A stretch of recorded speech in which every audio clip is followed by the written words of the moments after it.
Order at 6:04. And could we please have roll call? Commissioner Emerson? Here. Commissioner Momsen? Here. Commissioner Van Wagner? Present. Chair Schlelein? Present. Thank you, and let the record note that Vice Chair Knudsen, Commissioner Smull, and Youth Commissioner Brown are absent. Thank you. At this time, we're going to turn it over to the staff to discuss the agenda. Thank you very much, Chair. Today, wanted to let you know that we'll be pulling item 4.1 from your consideration tonight. And that's it. So we need a motion. Can someone give a motion on that? So moved. Do I have a second? Second. Go ahead and with roll call. Commissioner Emerson? Yes. Commissioner Momsen? Yes. Commissioner Van Wagner? Yes. Chair Schlelein? Yes. Thank you. The motion carries unanimously.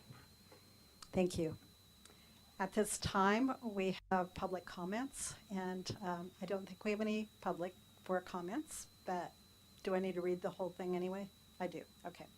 At this time, members of the public may comment on any item not appearing on the agenda. We ask that you keep your comments to 3 minutes or less. Under state law, the Commission cannot discuss or act upon matters presented under this item at this time.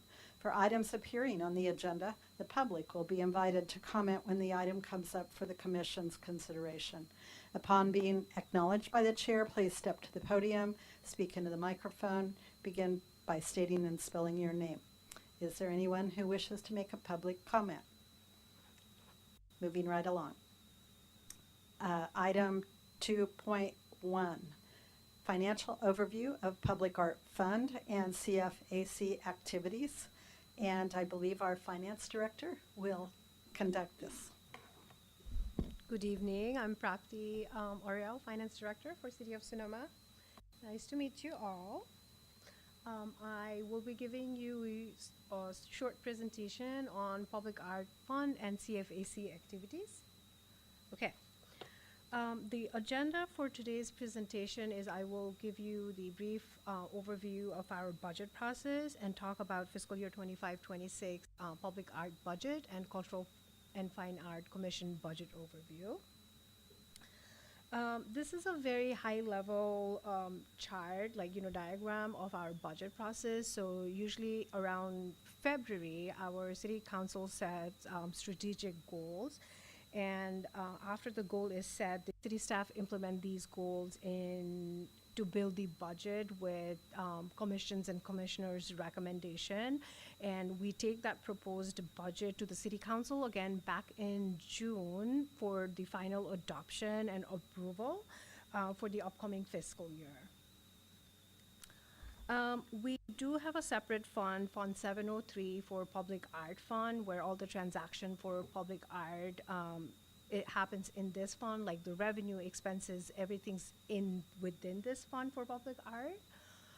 So for fiscal year 25-26, we budgeted the revenue of $25,600, and you can see we have $25,000 transfer in from general fund.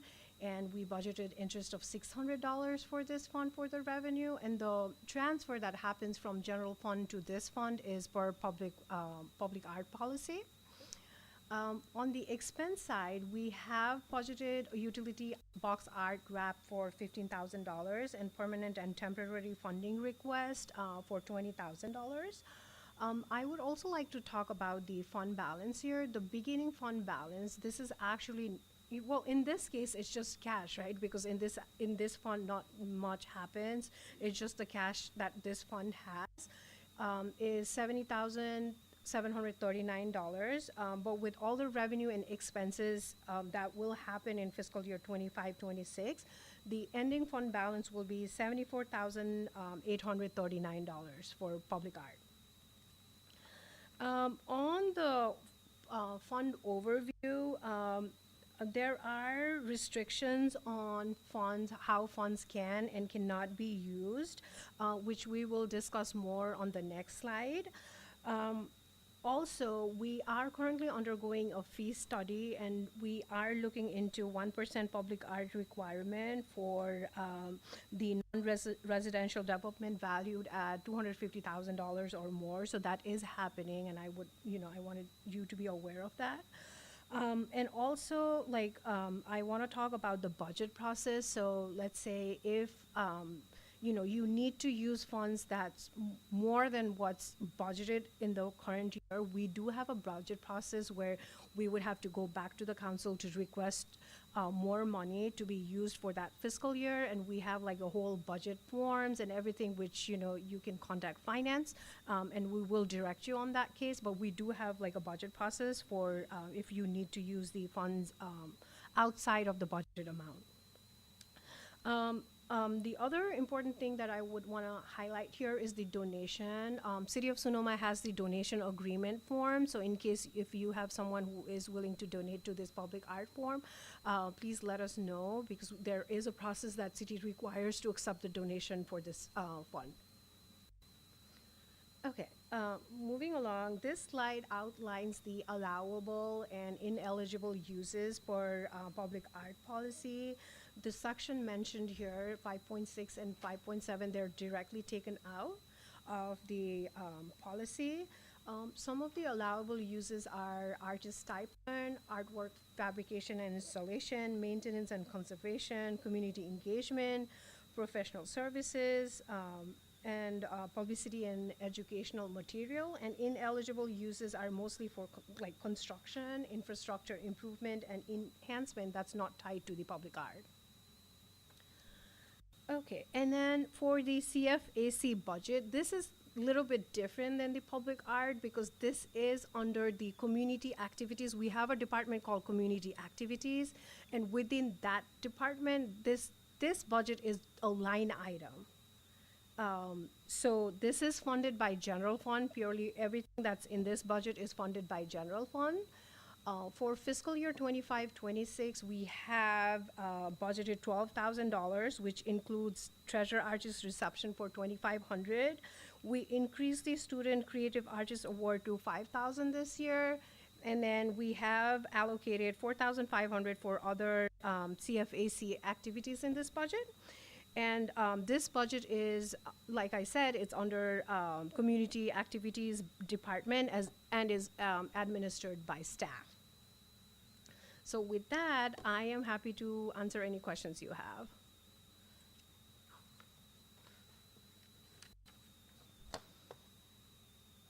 So is the other, the 4,500, is that an increase or is that the same? Sarah.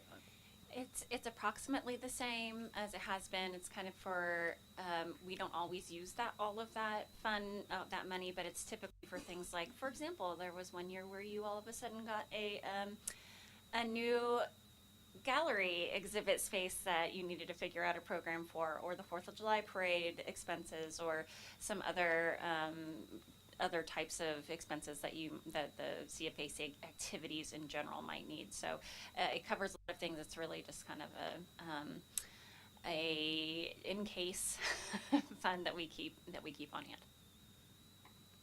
Does that in case money roll over if we don't spend it, or is it something we should spend? It does not, but I will have to consult. In the past, there have been some other expenses, like for example, when we've done a little bit of promotion for treasure artist nominations or student creative artists, there are some associated costs with just printing and putting little notices and social media ads and that sort of thing. So I'll have to do a little bit more investigation on the accounting on that end to get you a better answer. Do you mind going back to slide 5? Yep. So that's 5. Yes, so it says that the beginning balance was $70,739. Does that include the $25,000 No. transfer in? It does not. Okay, so it's Yeah, the ending is $95,000 then? no, the beginning is 70. So how we get ending is add the revenue and take the expenses out. So the ending would be 74. Does it make sense? This is No. So sorry, in this the is- in the budget, Yeah. the $15,000 and the $20,000 were budgeted out of that fund. So it's a little bit of a switcheroo. So those are kind of placeholders when we are deciding what maybe you might want to do for this year. We need to pull some of that out to have it readily accessible so that you can allocate it during the year without going through the forms and things to access the money. So there's $35,000 currently in the budget coming from that fund. The fund is like a separate, it's not part of the budget per se, it's like a fund outside of it, so it's where the money is held, Okay. where it could be drawn on in addition. So it's just that the transfer of the $25,000 that were allocated by City Council during the budget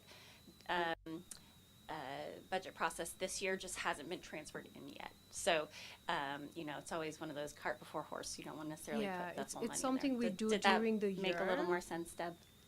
Yes, but then, so you have expenses here on slide 5 of $35,000, and then on slide 8, you have a budget. So that's a That's separate part of 12,000. the budget. Okay. So CFAC activities is a line item under community activities, which is a separate budget. So that's within the Parks and Rec Department. That comes from the general fund, which is kind of the general where most of the money from the city goes. So the public art fund is a separate Separate fund fund. completely, which apologies, I didn't think to put this in there. But previously, we've had the public art fund, and as you probably are well aware, we were unable to really use it for anything because it was so restrictive, and the art policy said we could only use it for permanent installations, and there was never enough money for that, much less any permanent art installation proposals. So when we changed the policy to expand the potential use of that to temporary art, now we can access it and actually start programming it. So we activated the fund, and then this year is the first year we've really even pulled any money over for potential use that I could find any evidence of anyway. So it's just a little bit of a new process for us too, because we haven't had it before. So the other activities are, because this doesn't allow for things like CFAC activities, those come out of the general fund budget. Thank you. I wondered if you could go back to the slide where we could, what is allowable and what is not allowable. Of course. And for allowable, it looks like, for instance, sculpture bases, that sort of thing, that's not general construction. That's more fabrication, installation than bases. Is that correct? I'd have to get back to you on that, on the exact, but I haven't looked into it, so I would hate to say Okay. one way or the other. Okay. And then the other question I had was donations. And that goes into the CFAC fund Public or art. general fund, The Public Art Fund. public art fund? Yes, yes. So the Okay. Public Art Fund is, the commission advises council on use of those funds. So if the council wanted to consider something, that it may go through a different channel. And then the CFAC activities is it's a staff administers that. It's not like a commission's fund. There's you don't take votes on how that money is spent, with the exception of allocating the Student Creative Artist Awards, of course. So there is a way for people to donate money specifically to the Public Art Fund, so it could only be used for the allowable. Right. And it will be accounted separately. It will not be commingled with general fund. It will be in this bucket for public arts. In the past, has that actively been sought? Not that I'm aware of. So I already have requests out to Prapti. I need to learn a little bit more about how that process works. We have received some donations in the past from the Treasure Artist Reception, and those have been allocated back into Student Creative Artist Awards. So I am familiar with the literal form. You fill it out so that people get kind of a receipt that they have donated, but it didn't go to the Public Art Fund. So there may be a way to make it simpler if people wanted to make a donation, that we could have more information readily available, like on the website, of how people can do that. We just don't have it yet. Yeah. Yeah, I just have a question. Yeah, I saw that on slide 5, you have 15,000 designated for the utility box art wrap project. When can we have access to that? So money cons- and, begin the project. Oh, the Yeah. money is available. It's approved, right, for fiscal year Okay. 25, 26. So I think Sarah will have to go through the process to coming to the commission and then taking it to the city council, and then we can use that money. But it's approved for this budget. Okay. Correct. So, Scott, on the consent calendar tonight is the contract for fast signs for the utility box art wrap project. And by going through that process, that's how we get access to those funds. So we'll have the contract. If you recommend the contract by going through the consent calendar, then that goes to council and they approve it. Then those funds can be released so that we can use it for that purpose. But I just earmarked it. So I wanted to make sure that people knew when they looked through the budget if they were, because we have a much more accessible budget now. If there's just a bulk of money, sometimes people just say, oh, it's for whatever we want. And I think you should spend it this way. So I wanted to make sure that there was kind of a little bit of earmark of, remember, you wanted to use it for this purpose. So that's why it's kind of pulled out separately. Okay, so the next step is to get the contract signed with the provider, right? Fast Correct. signs. Mhm. Yeah. Other questions? This was very helpful. Thank we you. we really, really I'm glad. appreciate this. Of course. Thank you. Thank you. Next is 2.2, Introduction to Dave Jahns. Sarah, Tracy. Well, I know that this is a day we've all been waiting for. Maybe it's just on this side of the dais, but we're very, very excited to welcome Dave Jahns. He's been with the office, 10 days, 14 days, 10 days now. So we're very excited to have him. Maybe that's why this meeting was moved to a later date, so that he could be here for it. I'm going to let him introduce himself a little bit, but I can say that I don't know how we got so lucky, but I've been very fortunate to have many conversations already with Dave and his experience in the communities he came from, most recently St. Helena and Healdsburg before that. Couldn't be a better comparable experience to what we are now doing here. So without further ado. Well, thank you, Sarah. Very nice introduction, and good evening, commissioners. Very nice to meet you. My name is Dave Jahns. I've been here a week and a half, but really want to thank the community and members of the commission who have really welcomed me to town already. I think this is a really exciting opportunity, both for me personally, but more importantly for the community. This is the first time we've had a Parks and Recreation department in Sonoma, and I think a key part of that is the arts and culture element. I think, a lot of times parks and culture gets thought about in traditional terms, but in my mind, and I can tell Sonoma had that same vision, it goes well beyond that. And to see arts and culture be part of city council's priorities, obviously part of this long-standing commission's priorities, really to make this a fabric of our community moving forward, is just something I'm incredibly excited about and looking forward to working with each of you on that. It's very clear there's a lot of arts and culture energy in this town already, and so I really see my role as more of a conduit, is to bring those individuals, those organizations, the commission's staff team together to move these concepts forward. So looking forward to getting to know you each on an individual basis. I'll be working closely with senior management analyst Tracy. First time I've said that. That's a mouthful on the transition plan. Obviously, I have very big shoes to fill in her work here with the commission. Just tremendous work that's happened over the last several years to get us to the point we are. So we'll be working closely on that transition plan, but I'm looking forward to being your staff liaison moving forward. Thank you, and we're super excited to have, especially you, because you've been integral behind the scenes, working in Healdsburg with the cultural planning group up there. You have the chops, and I know there was over 100 applicants for this position, and I think they chose very well, and we can hit the ground running because we've had a relationship with your help to get us to this place. So we're thrilled to have you. And anybody else want to speak? Welcome aboard. Thank you very much. Next up is 2.3, Sonoma Cultural District Program Application Overview and Next Steps. Sarah Tracy will, Senior Management Analyst,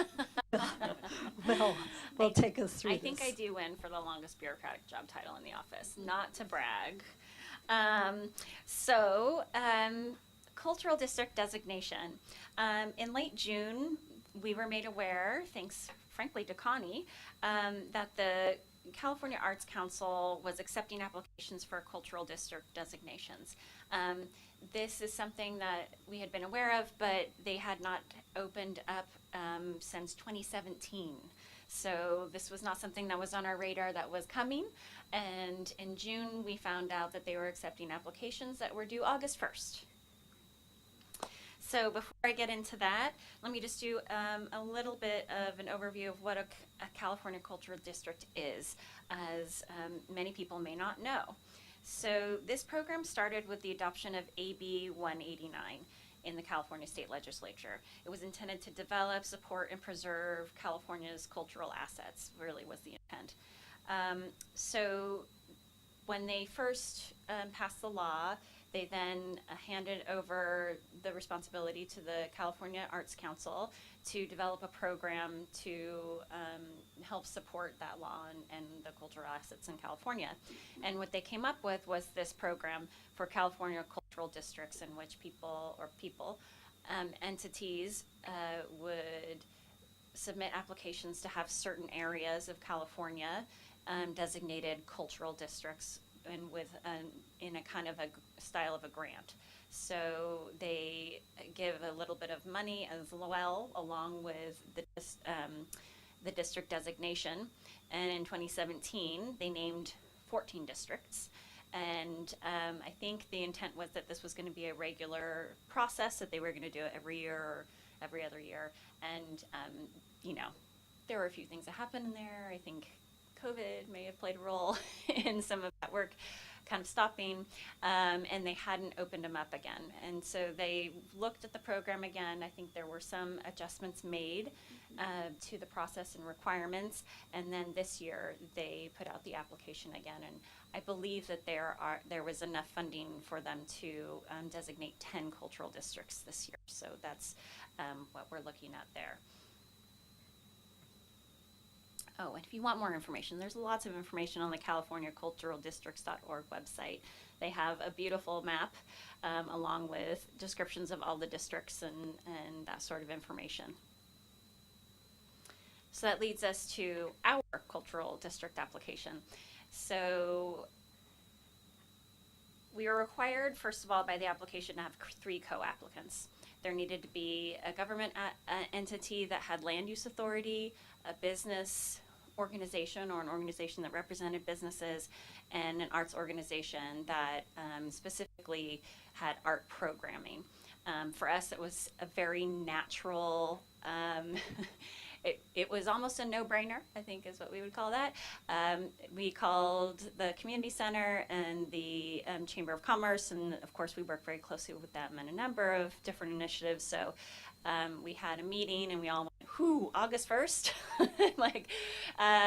Let's see, this is kind of big, because there was, as you will see, a number of pieces that we had to really move on to make this happen. So just knowing everybody's schedules, summer is a very difficult time for chambers and arts organizations to be doing grant applications.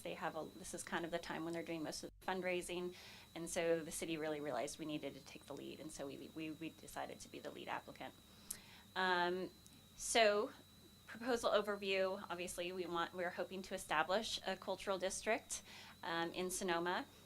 We, of course, already kind of have a lot of there. We have artists, art, and makers, and events, and historical assets. It seemed like a natural fit as I was going through the process of the application. So what's very important to the California Arts Council, and also within districts in the city and our co-applicants, is it really is centered on equity and access and inclusion.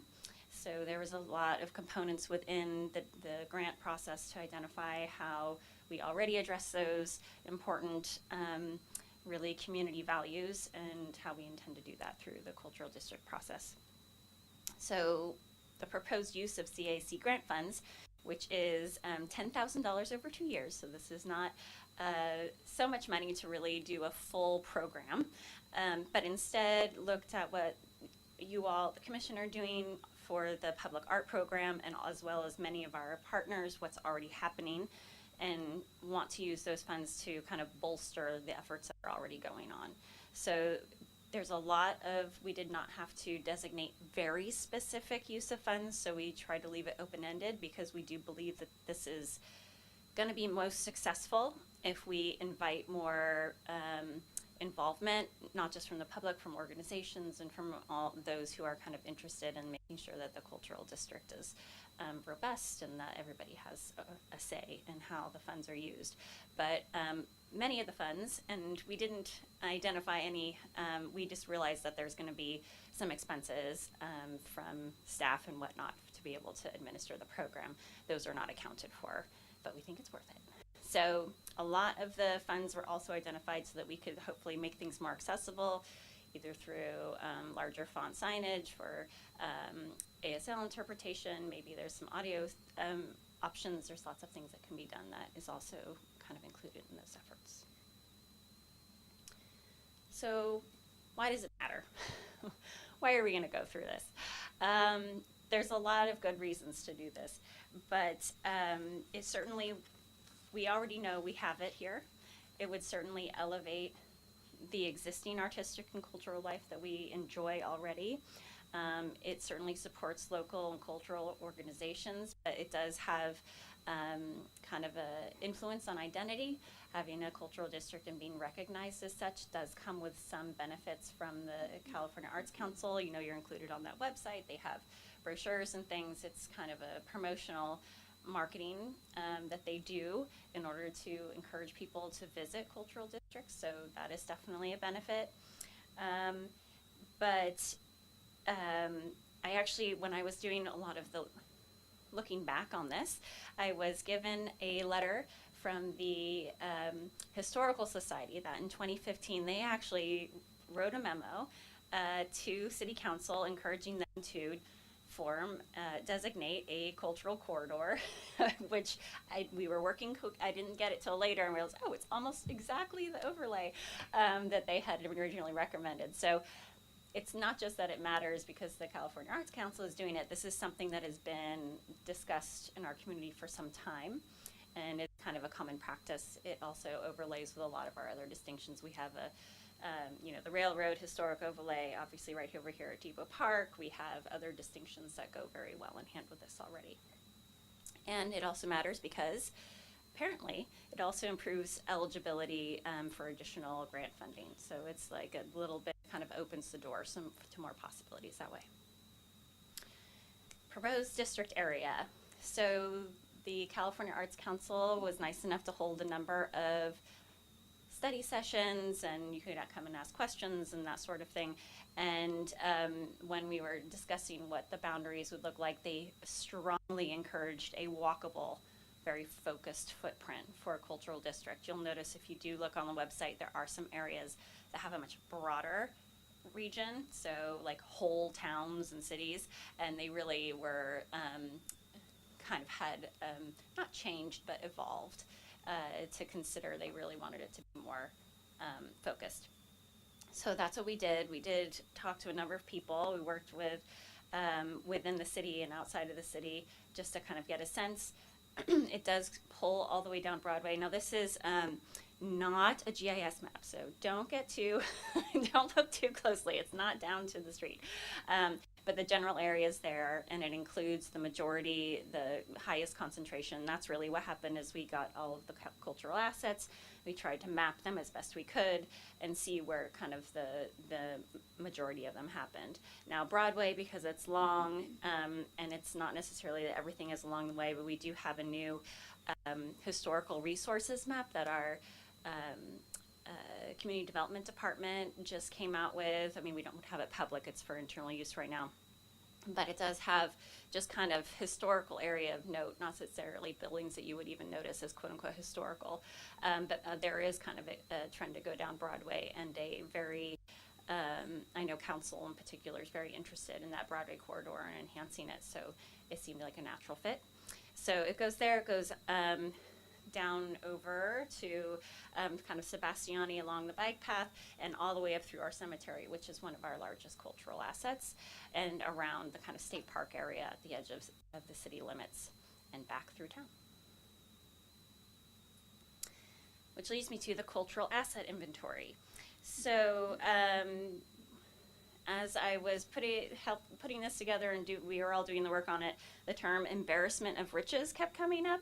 I think looking at some other folks who put them together, you know, they were kind of struggling with cultural assets. We did not have that problem. Our problem was, where do we stop? We got to stop because we have to turn this thing in. So we had 344 listed cultural assets in this very small area, although it was not exclusive to city limits. If there is a cultural asset that resides outside of city limits but has influence in the area, it's absolutely included. Things like Buena Vista and Bartholomew Park as being kind of the first European varietals planted there, as you all know. Jack London, for example, MFK Fisher. Those are people who had influence over the area and the cultural identity of the area, but didn't necessarily reside in city limits. So this is actually, it happened to coincide with the Public Art Toolbox ad hoc. Has been working on a number of tools. A cultural asset inventory was one of those tools listed. And I think Connie probably could bring it up on our email, but I said, oh, we should really wait on that cultural asset inventory until we have a little time. And then the next day was like, actually, we're going to be doing that application, and so we're going to be starting that cultural asset inventory. So it got expedited, to say the least. And we did outreach to our organizations. Fortunately, we do a lot of work with our organizations, historical, arts, and other. Put out the word that we were doing it, and then we were doing it quickly. We did open it up to the public. We did a little bit of public information on it, and hopefully people saw the information. We did have printed versions as well in English and Spanish, and we delivered them around, as well as just asking anybody and everybody to submit. Fortunately, most of the things that were submitted were things that most people who were helping collectively put things on there had already had. There were a few that we hadn't thought of, but that's always a good feeling when there's not too many, like, oh my gosh, I can't believe we forgot that. So it's becoming a very big document. And it was, like I said, originally part of the Public Art Toolkit, and so it will be coming back to you. This is not a final draft. This was really good for what we needed to do for the application, but I would not consider it final. So it does need, the ad hoc, I think, would probably like to work on it, assess it. It will need to go back out to the public, I think, as well as to the commission for feedback. Before it becomes really an official part of the toolkit. But it is a living, breathing document. This will be iterations probably forevermore. I think cultural assets, because they can be people, they can be places, they can be traditions, they can be historical events, they can be current events, they can be foodways, they can be other types of cultural practices. So these are things that are constantly evolving, and so this will evolve as well. And finally, what's next? We wait, which we're all so good at. We're going to wait. They do have a process, so they take the first round, I guess, and they review them. They have a group that looks them over. I don't know how they make the determinations. There is, of course, they have a rubric and look at the applications, and then they select a certain number to advance to a site visit. So if we get a site visit, then they will make a visit, supposedly in October sometime, where they will look at the cultural district and meet with us and all of those things. And then they go back and they do another review. And then at some point, you become a cultural district or you don't. So we will be waiting to see how that happens. And of course, I'll keep everybody updated on that. And then in the meantime, we'll be doing a public review and refinement of the cultural asset inventory. And frankly, we learned a lot through the process. Just the application in general has a lot of valuable pieces, and a lot of work was done that is going to be beneficial to us whether or not we get the designation. So nothing is ever wasted.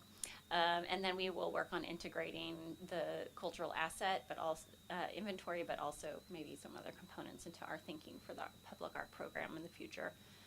for kind of future cultural planning purposes. And with that, I will ask if anybody has any questions. If we were to receive the designation, does it in any way limit the control of the Fine Arts Commission or anything that the city of Sonoma might be putting towards art? That's a good question. No, in fact, we administer the program, and we are very fortunate because we already have this body. I think some communities do not have bodies already in place, so we have a mechanism and a way to get public art projects through now. We have all of these opportunities. We also have some funding. I neglected to mention that the $10,000 also is a required match, so we will have some local matching, which we don't anticipate that being a problem. But that's public art fund may come into piece, so this could just amplify things that we're doing there. But the commission will hopefully have an active role in helping this district continue and form, and because the city was the lead applicant, we are also taking responsibility for a lot of the reporting and that sort of thing, so it's going to be very involved. So definitely not a hindrance. If anything, it's a big benefit to have you. You all are a cultural asset, in case you're wondering. You are listed there.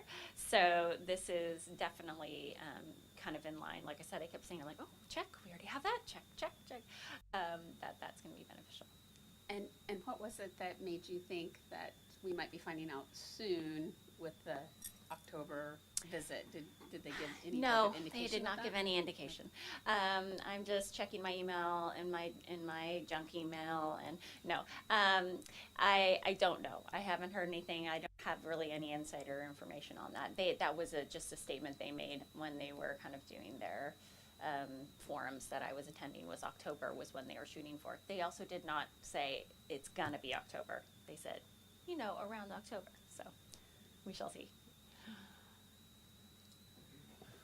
Who are these people that are going to be doing the site visit, and do they have like a particular selection criteria, or They will have how? a selection criteria. You mean Yeah. the people who are coming? I Yeah. believe they're part of the Arts Council, and I am sure that they have had some vetting. I do not know specifically. If we get to that point, I am hopeful that I can glean a little more information about what that might look like. My bet is it's much like our utility box wrap. They have a special commission that they put together for that selection.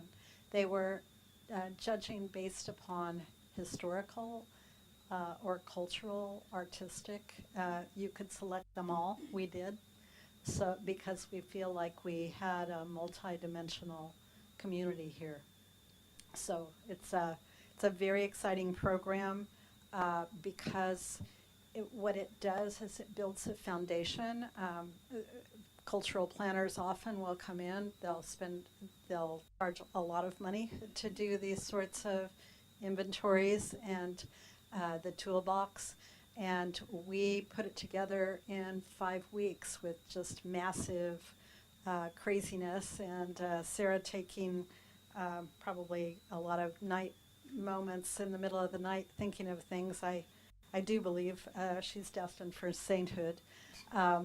She's a total joy to work with, and we were crossing things off quickly and very excited about what we were. It was like a treasure chest to start to uncover this amazing amount of riches that we have here, and to envision our community being recognized for the things, the organizations, the events, the cultural practices, the really terrific creative people, and a city council that supports it, a city staff that supports it.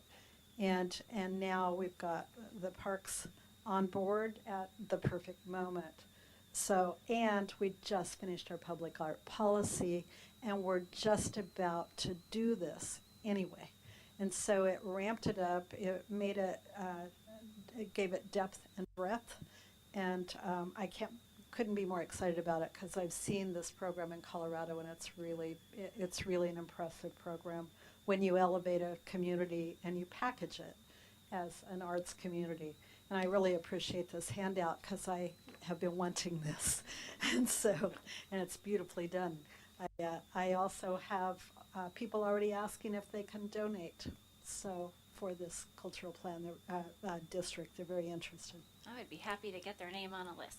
Yeah, just tonight they were talking to us. So thank you for all your work. Go ahead, Deb. I was just going to say, and thank you, Connie, for bringing it to our attention. As always, you're such a good steward of goodness, and obviously all your work is amazing. So thank you, guys.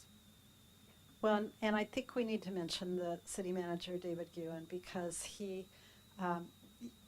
typically a city manager would wait until a parks person is on board to attempt this, and with a skeletal staff and summer events are enormously tiring for the staff, but he appreciated the work that we had done on the public art master plan, and I came out of that meeting with him. I wasn't touching the ground.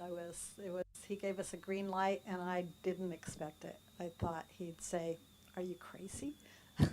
But he's amazing. When you get all the infrastructure done, and we did, he'd say yes.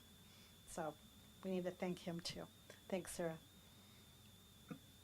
We're on to recognition of outgoing commissioners, 2.4, Kershner and Brown. And I think, do I need to turn it over to you, Sarah? I don't think you need to turn it over to me per se, but I will say Lauren had to leave early. She had hoped to be here, but as you may have seen in the agenda packet, Lauren Kershner, who's been on this body for 7 years, was resigning. Her stated reasons were, I think she officially has not too many yet, but she has a lot of businesses. And she acquired a few more over the last year. And she's just, as you know, an amazing creative person in the culinary space, among others. And I think that it was just time that her dance card was rather full. And that something had to give, and unfortunately it's this. So I know she did stop by today, and this has been meaningful for her. I know I've really appreciated her perspective personally as staff, and she's been very supportive on that level. But obviously she's not here for us to talk to her in person, but I will happily share the video with her if anybody wanted to make comments, and we have a certificate of recognition that we'll make sure that she gets for her service. And then Maggie Brown, as you know, our youth commissioner, who was so wonderful and stepped up. She also couldn't attend today because she is in Oregon and at college. So she had to start her freshman year. She's very excited. She was sad to miss the time when we had to move the meeting.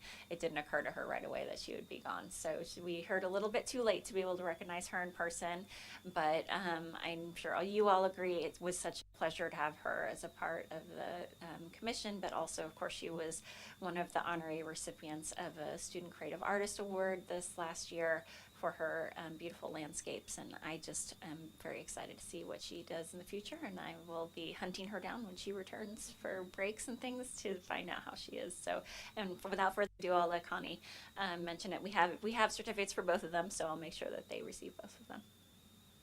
Yes, we have a certificate of appreciation presented to Lauren Kershner for your service on Cultural and Fine Arts Commission, August 2025. And Lauren, I think the commission would agree, did a yeoman's job on treasure artist reception, just beautiful job, and she's always there to help. She helped with public art policy as well. So we will miss her, but wish her well. And Maggie, certificate of appreciation for Maggie Brown for your service on Cultural and Fine Arts Commission. It's going to be hard to replace, and but she's going to be a rock star in Oregon in school. So anyone else want to say anything? Okay, moving on, 2.5, Treasure Artist Program. Sarah? Me again. This is the time of year when we start going out for nominations, and so I just wanted to review a little bit about the Treasure Artist Program, and also we have someone new here who might just be interested to hear a little bit about our special Sonoma program we have to recognize artists in our community. So as a reminder, kind of a history of the program, it's a city program, but we solicit nominations for artists that live and work within the valley, live and or work within the valley. So it is not exclusive to city limits. These photos are of 39 of our past treasure artists, in case you might recognize some folks on there. Some are very notable, nationally, maybe worldwide recognized. We have a lot, again, that embarrassment of riches again, of wonderful people, assets in our community. So this award certainly puts an emphasis on artistic contributions to the artistic community in general, but also specific to the Sonoma community, people who give back and are involved in ways even beyond just their chosen medium. And of course, the Cultural and Fine Arts Commission manages this program. So nomination and selection timeline, just so that everybody's aware, because this is coming up soon, just in a couple of weeks. So I wanted to say it out loud, and I'll send reminders as well. It's the same as several years past. We've had this system now, and it's worked pretty well. It gets better every year. So we'll open nominations on September 15th and close them on October 24th. And to have, what that means is that I will activate the online form that we have on the website. But people are welcome to either use the online form for their submission. Of course, we also are more than happy to receive a hard copy or email if somebody doesn't feel comfortable doing it in that method. Once those submissions are all gathered, we review them and they're put in a share drive for you all once the agenda is posted to review. One just side note, because this is the only hiccup that sometimes happens, is that oftentimes someone will submit a letter of nomination, and then others will send a little email saying, I endorse that, I support it, I also want to do that, but they don't submit an actual letter. We do require those letters. It's not just the kind of letters of support for the nomination, but they need to be separate letters of nomination. So it's not usually a big deal, because I'm the one who sees those come through, and I send them an email saying, thank you so much, now can you send me an actual letter, please? So that we can include it in the folder. So that is the current process there. And then, of course, you all review it. So that we can have a treasure artist by the beginning of the year. You do make your selection at your last meeting of the year. This year is November 19th. One question about the letters. Yes. Can it just be like, dear Culture and Fine Arts Commission, I nominate this person, thank you, sign your name, or are there requirements for the letter? We do have a list of requirements that Okay. are available on our website and in your where they're most explicitly, which is why I included it in the packet. I have last year's press release, and that it will be pretty much similar to that. So it actually does. There is weight given to making sure the letter includes points on all the pieces of which you are going to be considering that person's nomination. You do need to know a little something about them, probably, in order to make an educated decision. So just as a reminder, some of the fun stuff that comes with Treasure Artist. We have, of course, the Treasure Artist Reception, what was mentioned. These are just some pictures from the last couple of years that were especially fun, for no reason. But the last 2 years were also the first 2 years that it was free to attend. Previously, the receptions had a ticket price associated to help cover costs. We did eliminate that, and we're fortunate to have, especially the sites where they were held, donated the space, so we did not have to pay for that, which is mostly can also take up that whole budget if you let it. So that's very fortunate. And then we do ask for donations, which sometimes also help cover the cost of the event. And of course, as you know, any funds raised during that time can all go to the Student Creative Artist Awards if we don't expend it at the event. Let's see, is there anything else I meant to say? Oh, last year we also, well, every year we do form an ad hoc specifically to help with the planning and execution of that event. And the other fun thing that happens is the 4th of July parade. So it's another way that our treasure artist is celebrated, is their inclusion in the 4th of July parade. Some years, and depending on their medium, there's always just a vehicle where a treasure artist can ride in and they have a little banner. And then some treasure artists are a little extra and decide that they want to do something fancy. So we had, these are pictures of Victor Farrar a couple years ago. He had his ballet folklorico team behind him, which was lovely. And then this past year, we did create an ad hoc for this as well, because those sunflowers that you see, Morgan, you're welcome. I did not include the one of you actually putting the flowers together, but literally fingers of these commissioners were spent putting these amazing sunflowers together. And Margaret Hatcher had just a lovely accompaniment on her ride around the plaza this year.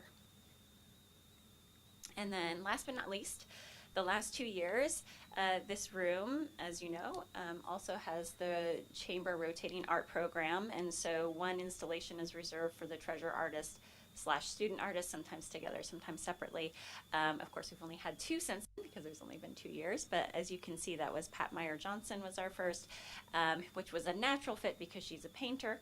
And then Victor Farrar, who is obviously performing arts, is his medium, but he also takes amazing photographs. So his installation was actually photographs of his dancers and himself. And I have a little side knowledge that Margaret is working on something special for the next installation here. And with that, anything else? I thank you so much for listening. And is there any questions? Terrific. Thank you. Oh, go ahead, Deb. So is the November meeting when we will select an artist? That's the plan? Okay. Correct. Thank you. I don't have the agenda in front of us. So the ad hoc will be, this is just a presentation, so no action on this. This was really just for information, mostly to get it in everybody's minds, like, yeah, it's almost September, and nominations will be going out. So I know you all have been very helpful. I usually create flyers and things, and if you stop by and pick them up, and you can put them up around town when you're out and about, and make sure that people are aware. If you know of organizations or people who have talked to you over the year, I know I do, it was like, oh, you know who'd be great? It's like, yeah, write a letter. So I rely on you all to do that. So I just wanted to get your minds thinking about it, since it can't believe it's already time to select a new treasure artist. I feel like we just did this, but that's another note. Thank you. Consent calendar. We are for the consent calendar 3.0. All items listed on the consent calendar considered to be routine and will be acted upon by a single motion. There will be no separate discussion of these items unless members of the commission or staff request specific items to be removed for separate action. So does anyone want to pull one of these items for discussion? Does any public want to speak? Can I have a motion and a second from the commission to accept these? I so move. Do I have a second? Second. Roll call, please. Commissioner Emerson, Yes. Commissioner Momsen, Yes. Commissioner Van Wagner, Yes. Commissioner Smull, Yes. Chair Schlelein. Yes. Thank you. The motion carries unanimously. We are skipping 4.0. It was pulled. So 5.0, commissioner reports. Does anyone have something they want to talk about or tell us what's been going on?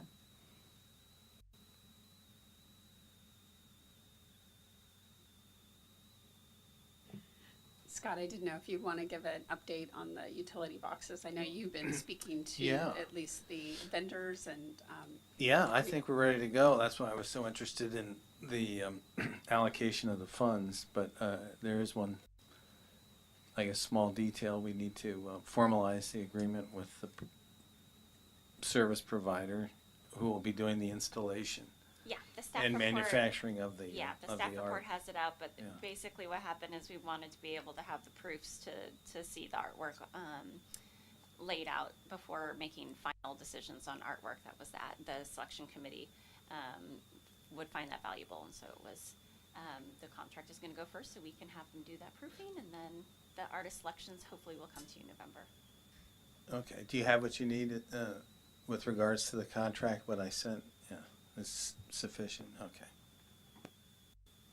And the ad hoc committee has not selected who the artist or artists will be yet, but we reviewed a lot of talented submissions and are just looking to kind of reconvene with all of us to make that selection. Thank you. Other? I did have, I visited the former town that I was from, Loveland, Colorado, and they have these brochures for utility box wraps. So I grabbed a few of them so that you could see what they did, and I thought it was really a fun idea to start the collection. So, but I'd share with that. Yeah, thank you. That's good to know, because I know some of the questions we had of some of the submissions were like, I wonder how this would actually fit on a box, because you really have to think about more than just how good the art is, but how will it really translate on a big metal box. So this is helpful. Thank you. Just as it's almost September, two of my favorite community art events, the Sonoma Plein Air is coming up on the 13th, and Vintage Festival at the end of September, so hopefully see you all there. Isn't there a plein air event on the 9th? There's a contest? Yeah. Quick draw. Yeah, quick draw. Quick draw. 90 minutes to create a piece of art, and then they, I guess they have 3 placements. Yeah. Winner, runner-up, and yeah, whatnot. So that's pretty cool. Yeah. And all of the events we're now attending would be great if for flyers for Treasure Artist for us. Music and Place, I'll be going on Sundays and talking that up. So I think that's really important as well. Other? I don't know if this goes in comments, but I had a point of order question, and that is what happens with our commissioner vacancies? I will be covering that in my comments when we get there. In addition, I wanted to share what a neighboring city is doing. I didn't copy enough for you all, but if you could just glance at these. This is Petaluma's new map, and they had quite a robust website, very interactive, of all of their public art that is going on. I know that Napa and Santa Rosa are also doing that, and as we start to work on our toolbox, it's nice to find good models. And so it was pretty impressive. It's just come out. In addition, I think it's worth considering, and I had suggested it to city staff, that Petaluma just had a public art forum and open with arts museums, different nonprofits, and talking about their new public art policies and also what the community envisions. And now that we are kind of ready, it might be a really fun thing to include our partners and have a discussion in the community forum kind of way. This kind of reminds me of just last weekend I was at a winery that has a lot of sculpture art around the property, and they have a QR code, and you just click on the QR code, but then it has an inventory kind of similar to something like this of all of the pieces on the property, and then you can push a play button and it tells you about that, and that would be something really amazing that we could do for all of the art that we have if we want to look into that in the future. I hadn't seen that before, where it was very succinct, very collected, and many of the recordings were from the artists themselves, and it was quite beautiful. Thank you. So moving right along, city staff comments and announcements. Yes, I'll just jump right into the commission vacancies. So we actually do have a commission recruitment going on currently, and not just for this commission, but there are several open assignments, I guess, waiting. So we did post something to the city's website. It'll be included on our newsletters, and we have a specific page that lists all of the current vacancies, and we encourage anybody who's interested to go and fill out an application. That's the first step, so that they can be considered by council for appointments to this body. So I don't have a specific timeline on that. I don't know if you have that, Monique. I'll let you weigh in if you do. I'm sure she does. I didn't read that closely. I should have.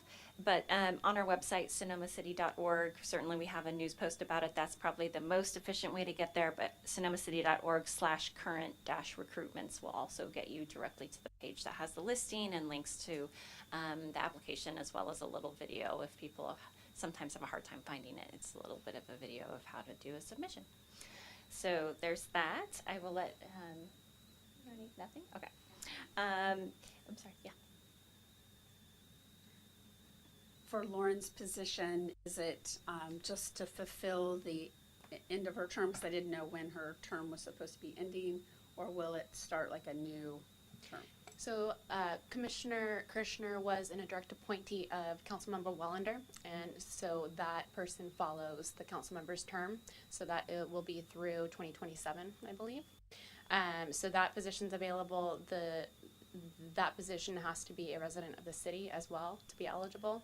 And in terms of the youth commissioner for this body, that's also obviously open.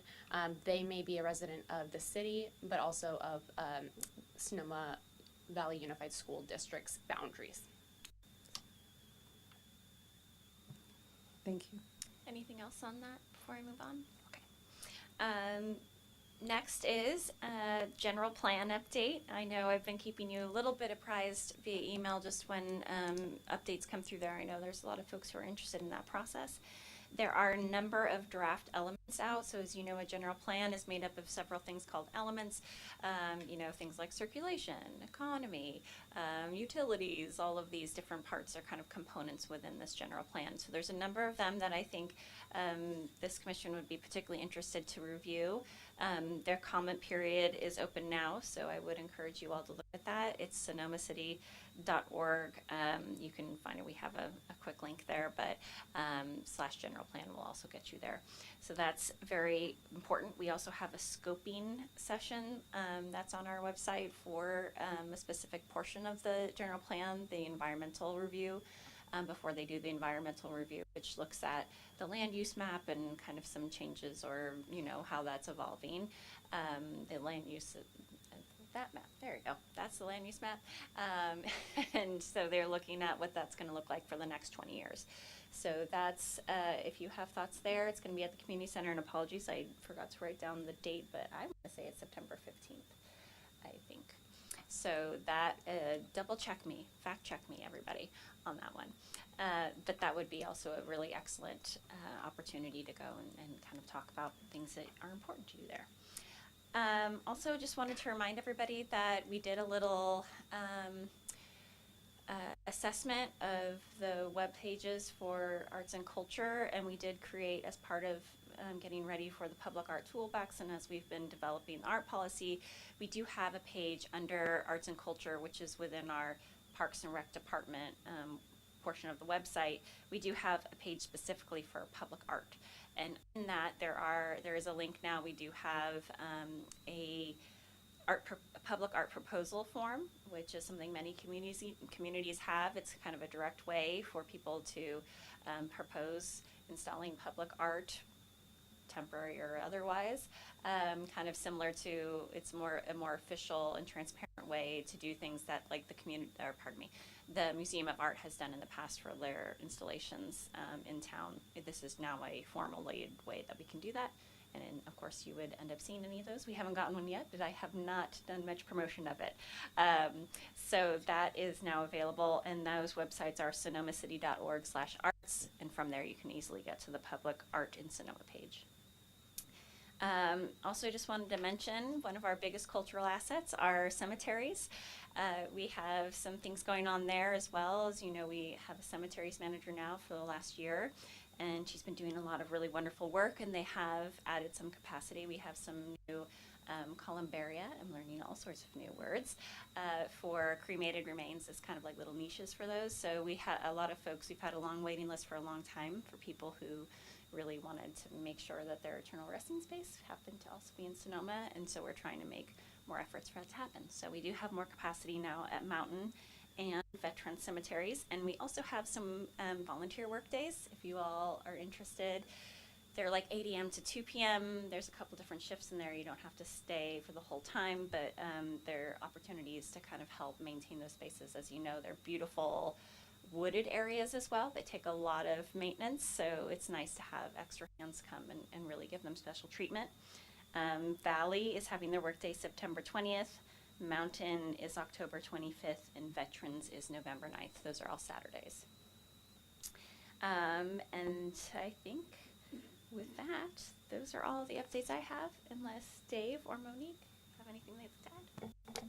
No comments from me tonight, but just keep an eye out. I'll be reaching out to each of you individually just to take a time to say hello, and yeah, stay tuned for a lot more information coming from me in the future. Just one last comment from me. Commissioners, it will be all hands on deck if we have a site visit and are lucky enough to be part of that. So be waiting for the call, because I think we're going to get that call. So with that, I'll adjourn the meeting, and thank you for all your work. 7:10.